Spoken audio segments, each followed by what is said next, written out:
Галяга Віялета. Верш Владимира Дубоўкі. Одна горошинка.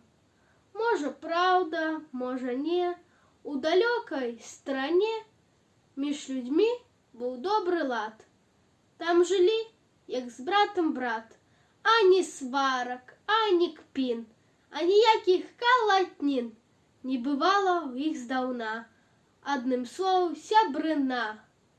Але кажуць, што бядзе перашкод няма нідзе, што яна наносіць смут у зацішны самы кут. Адбылося так якраз у далёкі даўні час. Цераз вёску летнім днём падарожны ішоў з кійком. Ідучы, ён еў гарох, ды бядзе і дапамог. Ён горошынку адну упусціў на дзірніну. Падарожны ўдаль пайшоў, знік і знак яго слядоў, а горошынка ляжыць, як пярліначка блішчыць. Мышка з норкі нюх-нюх-нюх, да горошынкі трух-трух. Толькі ўзяць хацела ў рот, як яе заўважыў кот. Кіпцюры настрою ён, ды да мышкі наўздагон, але пёс пад брамай скок, ды кота і ўцяў за бок.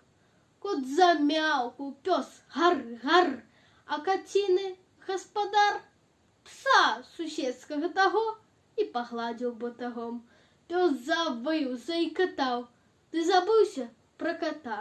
Гаспадар яго ўміг з хаты выскачыў да іх, ды схапіўшы нейкі кол, па суседу перавёў. Узнялася бойка там, гвалт страшэнны, тарарам! І радня з усіх канцоў наляцелась да байцоў. Хто за пса, хто за кота, не вайна, а дурата. Білі моцна, білі так, каб застаўся добры знак. Разлілі пасля вадой, той бязглузды дзікі бой. А затым пайшоў разгляд, хто ў бойцы вінават. Стала сорамна усім, як дазналіся аб тым, што ўвесь пачаўся бой ад горошынкі малой.